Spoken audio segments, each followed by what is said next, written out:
नारे या कहें जिसे उपहास के रूप में भी प्रयुक्त किया जाता रहा कि मजबूरी का नाम महात्मा गांधी, उसे परिवर्तित करते हुए और उसे सिद्ध करते हुए इस तरह कहा कि मजबूती का नाम महात्मा गांधी।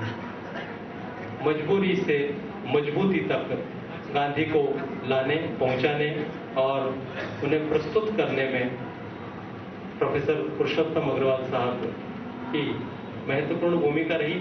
अभी आप और हम उनसे जुड़ेंगे तो उनके कई प्रसंग हमारे समक्ष उपस्थित होंगे और शायद ये भी जानना अपने आप में हम सभी के लिए एक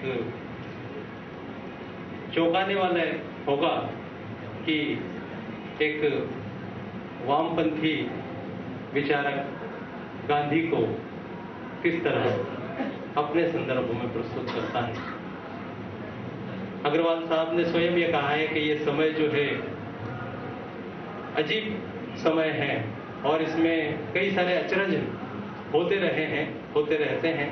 एक अचरज ये भी है कि एक वामपंथी गांधी का इस तरह मुग्ध है, गांधी पर मुग्ध, और हम लोग की शुरुआत जिस उद्देश्य से की गई, उस उद्देश्य में प्रमुख बात नागरिकता बोध की रही।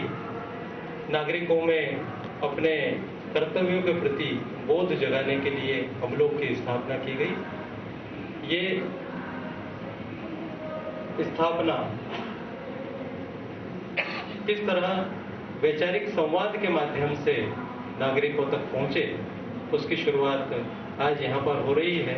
और ये सुखद संयोग है कि आज गांधी जयंती भी है और इस गांधी जयंती के अवसर पर हम गांधी जी को वक्ता प्रोफेसर पुरुषोत्तम अग्रवाल साहब से कृपया मंच पर आने का कष्ट करें। कार्यक्रम के अध्यक्ष डॉक्टर जय कुमार जलद साहब कृपया मंच पर आने का कष्ट करें। हम लोग के अध्यक्ष सुभाष जैन साहब एवं सचिव श्री ओम प्रकाश ओझा जी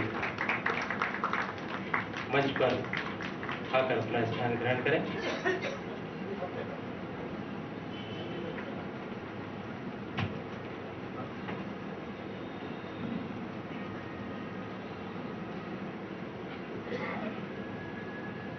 हर रहगुजर पे क्षमा जलाना है मेरा काम, हर रहगुजर पे क्षमा जलाना है मेरा काम, रुख हवा का क्या है मैं देखता नहीं।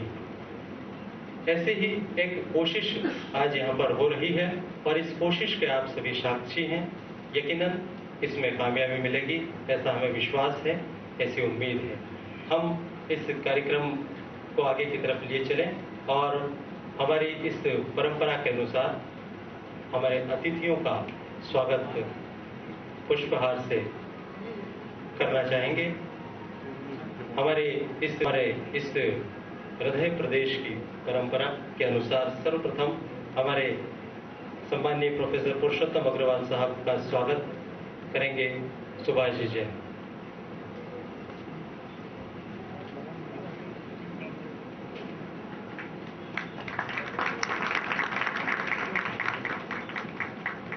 कार्यक्रम की अध्यक्षता कर रहे डॉक्टर जय कुमार जलद साहब के स्वागत के लिए आमंत्रण है श्री ओम प्रकाश जी ओझा।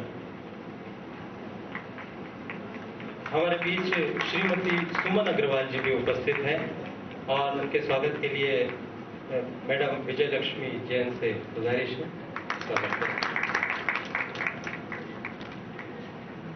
स्वागत की ये संक्षिप्त श्रृंखला और उसके बाद आइए हम शब्दों के माध्यम से हमारे अतिथियों का स्वागत करें और स्वागत उद्बोधन के लिए सुभाष जी जैन से गुजारिश है आए और अतिथियों का शब्दों के जरिए स्वागत करें।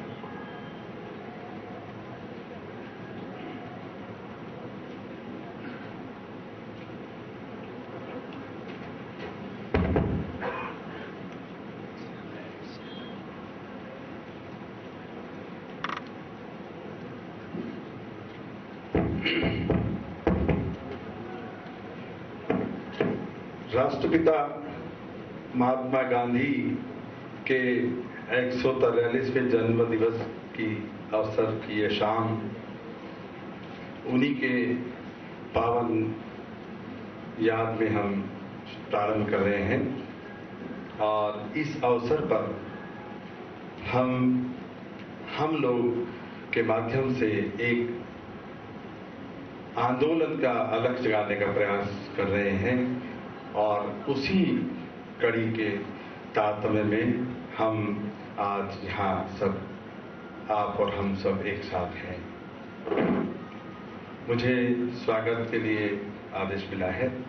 सबसे पहले मैं स्वागत करता हूँ आज के हमारे सारस्वत अतिथि डॉक्टर पुरुषोत्तम अग्रवाल, जो कि संघ लोक सेवा आयोग के सदस्य हैं, एक संवैधानिक पद पर सुशोभित हैं। इतने व्यस्त हैं उसके बाद भी उन्होंने मुझे सरलता से स्वीकृति दी। मैं उनका स्वागत करता हूं, अभिनंदन करता हूं। इसी के पश्चात मैं हमारे मार्गदर्शक, हमारे प्रेरणा स्रोत डॉक्टर जय कुमार जल साहब का स्वागत करता हूं, अभिनंदन करता हूं। और मैं स्वागत और अभिनंदन करता हूं आप हम सब लोगों का, आप हम सब सदस्यों का, आप हम सब अपने हम लोग से जुड़े सभी सदस्यों का स्वागत करता हूं, अभिनंदन करता हूं। मैं अध्यक्ष महोदय इजाजत दें, एक बात भी कहना चाहूंगा।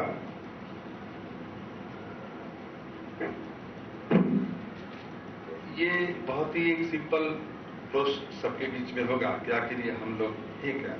तो मैं इसका कंसेप्ट आपके सामने रखना चाहता हूं कि समय समय पर अखबारों में प्रकाशित कुछ विचारोत्तेजक लेखों, कुछ जन आंदोलनों, कुछ न्यूज चैनलों के समाचार और प्रतिदिन चौराहों पर होने वाली चर्चाओं, यह सब पानी के बुलबुले साबित होते हैं जिनका जीवन काल बहुत थोड़ा है। हाँ, पर यह अवश्य है कि यह प्रेरणा देते हैं, पर अंतिम निष्कर्ष तक केवल नागरिक चेतना से उत्पन्न सामाजिक परिवर्तन पर ही पहुंचाते हैं। ऐसे ही हम लोग की स्थापना के लिए प्रेरणा हमें श्री चेतन भगत के एक लेख और शहरयार की इन पंक्तियों से मिली। सीने में जलन, होठों पर तूफान सा क्यों है, इस शहर में हर शख्स परेशान सा क्यों है। श्री भगत के लेख और शहरयार के शेर से एक बात सामने आई कि कुछ कर गुजरने की छटपटाहट और परेशानी तो है ही, किंतु कुछ आकार नहीं बन पा रहा है, कुछ शेप नहीं बन पा रहा था। हमने छोटा सा प्रयास किया, एक छोटी सी शुरुआत की, आपका सहयोग मिला तो कुछ कर गुजरेंगे। हम लोग स्पष्ट करना चाहते हैं कि हम नाम में विश्वास नहीं करते, हम काम में विश्वास करते हैं। हम लोगों के उद्देश्य सुस्पष्ट हैं। आपको हमारी कार्यशैली, आचरण सब कुछ कह देगा कि हम लोग क्या करना चाहता है। आज देश का हर नागरिक बेचैन है, कुछ करना भी चाहता है, पर उनके लक्ष्य स्पष्ट नहीं है और तरीका भी नहीं मालूम है, सारा दृश्य अस्पष्ट है। तो हम ये प्रयास करेंगे कि हमारा लक्ष्य स्पष्ट हो, हमारी कार्यशैली सुनिश्चित हो, हमारा तरीका स्पष्ट हो, पारदर्शी हो। कुल मिलाकर सार ये है कि हम नागरिकता बोध विकसित करने को, नागरिक बनाने की एक हर संभव कोशिश करेंगे। हम लोग के काम अच्छे लगे तो मैं आपसे अपेक्षा करूंगा कि हमें सहयोग करिएगा, और कुछ अनुचित लगे, कहीं शिकायत का भाव आए तो निसंकोच आप हमें पत्र के द्वारा, हमें किसी भी माध्यम से हमें सूचित करें कि ये आपकी कमी है। हम अपने आप को करेक्ट करने के लिए हमेशा अपना दिमाग और दिल खुला रखेंगे। यह मैं आपको विश्वास दिलाता हूं, और मैं यह भी विश्वास दिलाता हूं कि आपका मार्गदर्शन, आपका उत्साह हमारे लिए प्रेरणा स्वरूप बनेगा। हम न्यूनतम कार्यक्रम और अधिकतम क्रियान्वयन में विश्वास करते हैं। मैं अभी हमारे बीच हमारे जिलाधीश महोदय डॉक्टर राजेंद्र शर्मा साहब, पुलिस अधीक्षक महोदय श्री डॉक्टर शिकरवार साहब जी पधार चुके हैं। मैं उनका भी अभिनंदन करता हूं, स्वागत करता हूं। और एक खास बात ये कहना चाहूंगा कि आज से अब आप लोग, आप नहीं है, मैं नहीं हूं, मैं और आप, आज से हम लोग आज बन जाएंगे और बनेंगे, ऐसी मेरी विश्वास है। धन्यवाद। जय हिंद, जय भारत। संबोधन के बाद आइए हम इस आयोजन की ओर अग्रसर हों। कहते हैं यहाँ तक बात पहुँची है, वहाँ तक बात पहुँची है। कहाँ की बात थी लेकिन कहाँ तक बात पहुँची है। निकल कर जब कभी दिल से जुबां तक बात पहुँची है, समझ लीजिए कि फिर सारे जहाँ तक बात पहुँची है। और दिल से ये बात निकली कि हम लोग के माध्यम से कुछ किया जाए, एक ऐसा आयोजन किया जाए जिसके माध्यम से हमारे नागरिकों के दायित्व बोध की तरफ गांधी, नौजवान, 21वीं सदी, कई सारे संदर्भों को एक साथ समेटा जाए। किस तरह इस आयोजन की रूपरेखा बनी, इसके लिए आमंत्रण है श्री विष्णु बैरागी जी को कि आए और आयोजन की जानकारी दें। जी, जिलाधीश महोदय, पुलिस अधीक्षक महोदय और मित्रों, सच मानिए यह आयोजन ईश्वर की इच्छा है। जब मैंने सारे सूत्रों को जोड़ा तो लगा कि ईश्वर के सिवा दूसरा कोई इस काम के लिए बीच में आ ही नहीं सकता था। लगभग 2.5 साल पहले, मुझे पत्रिका का नाम याद नहीं आ रहा, उसमें एक लेख छपा था, मजबूती का नाम महात्मा गांधी। बड़ी स्थापित पत्रिका, उत्कृष्ट पत्रिका, और मुझे लगा कि इसमें छापने में कोई गलती हो गई है, मजबूती के स्थान में मजबूरी होना चाहिए, तो गलती छप गया है। मैंने उस लेख को पढ़ा और शुरू की 4-5 पंक्तियां पढ़ते पढ़ते ही लगा कि कहीं कोई गलती नहीं है, मेरी समझ में गलती है। और वो लेख पढ़ने के बाद लगा कि गांधी को जिन सीमाओं में हम लोगों ने बांध दिया है, क्योंकि हम भारतीय लोग प्रतीकीकरण में बड़े माहिर हो गए, गांधी को भी हम लोगों ने कुछ प्रतीकों तक सीमित कर दिया। लेकिन गांधी उन प्रतीकों से बाहर भी काफी कुछ है। प्रतीक में हम लोग देश के कानूनों का सम्मान नहीं करेंगे, लेकिन यदि हमारा राष्ट्रीय ध्वज का कहीं असम्मान हो जाएगा तो हमारी भावनाएं आहत हो जाती हैं। हम प्रतीक की चिंता ज्यादा करते हैं, आचरण की चिंता नहीं करते। तो वो पढ़ते पढ़ते मुझे लगा कि गांधी की नई व्याख्या की जाने की कोशिश की जा रही है, और उसके तत्काल बाद पहली उत्कंठा हुई कि इस लेखक से मिला जाना चाहिए। 3 चिट्ठियां मैंने जेएनयू के पते पर भेजी थी, वो ना तो इन तक पहुंची ना मुझे लौट के वापस मिली, और थोड़ी कसमसाहट थी। इसी बीच में अचानक एक बड़ी प्रख्यात किताब आई कबीर पर, अकथ कहानी प्रेम की, और उसकी बड़ी चर्चा हुई, और शायद पहले ही साल उसके 2 संस्करण निकल गए।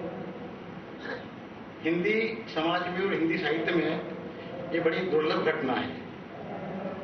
कबीर जैसे विषय पर, और वो भी अकादमिक स्तर पर, कबीर को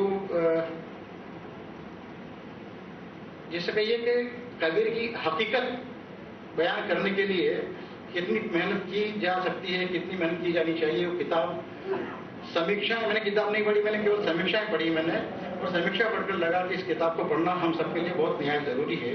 तब उत्कंठा और बढ़ी, लेकिन मैं तब भी संपर्क नहीं कर पाया। इसी बीच संयोग से 2 घटनाएं साथ साथ हुई।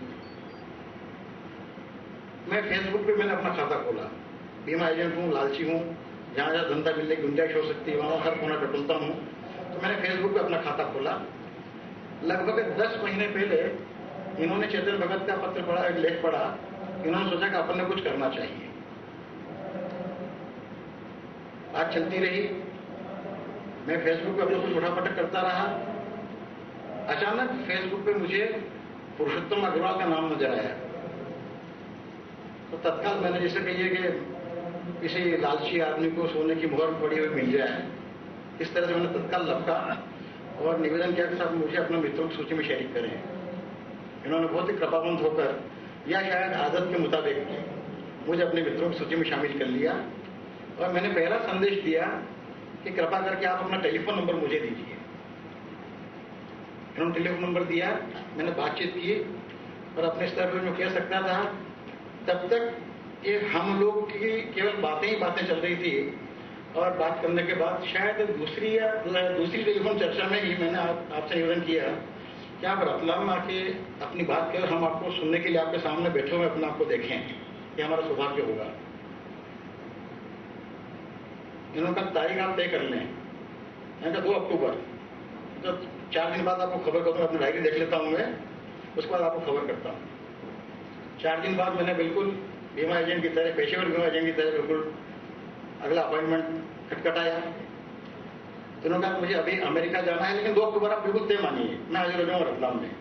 तो मैंने पहला सवाल किया कि हमें क्या व्यवस्था करनी पड़ेगी। होता है इतने बड़े आदमी को यदि बुलाना, तो उन्होंने पहली बार कहा कि आपको कुछ नहीं करना है, मैं आ जाऊंगा। जब पहली बार में इस तरह से बहुत प्रेम से बोले तो मुझे बहुत डर लगा कि पता नहीं आदमी रतलाम आके कोई शर्त नहीं सोचते। बहरहाल इनका वापस जाना हुआ। उन्होंने पूछा किस विषय पर आप मुझसे सुनना चाहेंगे। तो मेरे दिमाग में केवल वही बात थी, मजबूती का नाम महात्मा गांधी, और उससे जुड़ा हुआ मुझे गांधी जी का एक उदाहरण याद आया कि मैं सबसे अच्छी शासन व्यवस्था उसे मानता हूं जो आम नागरिक के दैनिक जीवन में कम से कम हस्तक्षेप करे।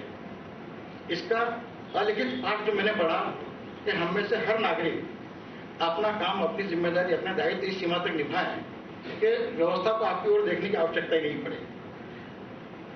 तो मैंने कहा साहब, उसी विषय को लेकर आत्मानुशासन, गांधी और आत्मानुशासन और नागरिकता बोध, आप यदि इस पर कोई अपना व्याख्यान दे सकें। तो उन्होंने कहा कि आपने कहा, मैंने माना। इसी बीच में बिना किसी नाम की एक संस्था की गठन की प्रक्रिया चलती रही और 11 सितंबर को हम लोग के गठन की विधिवत घोषणा हुई। और उसी में मैंने 2 अक्टूबर के पहले आयोजन की, क्योंकि जब मैंने 2 अक्टूबर के लिए इनसे वक्त मांगा, अपॉइंटमेंट लिया, तब तक मैंने अपने किसी भी मित्र से नहीं पूछा था और कुछ भी नहीं कहा था। तो मैंने कहा होगा जो देखा जाएगा, या तो मेरी पुण्य और मेरी पुण्य नहीं तो गांधी की पुण्य जरूर फलीभूत होगी। 11 सितंबर को जब इस विषय के बारे में, पुरुषोत्तम जी अग्रवाल के व्याख्यान के बारे में बातचीत चली, तो अपने अध्यक्षीय भाषण में जलद जी ने बहुत महत्वपूर्ण बात कही। उन्होंने कहा कि अब हम बूढ़ों को गांधी क्या सिखाएंगे। यदि हमें गांधी को सिखाना है, गांधी के बारे में बताना है, गांधी की अहमियत यदि जताई जानी है, तो नौजवानों का ये मैसेज पहुंचाया जाना चाहिए। मुझे बात बहुत अपील की। हम सब पके हांडे हुए, अपने अपने आगे हम लोग स्थापित कर चुके, फिर गुंजाइश ने हमें बदलाव की, अपने अपने अहम के टापू पे हम सब अपना अपना साम्राज्य बनाकर बैठे हुए हैं। मैंने अगले दिन पुरुषोत्तम जी से कहा, मैंने कहा जलद जी ने आज ये बात कही, ये बात कही महत्वपूर्ण।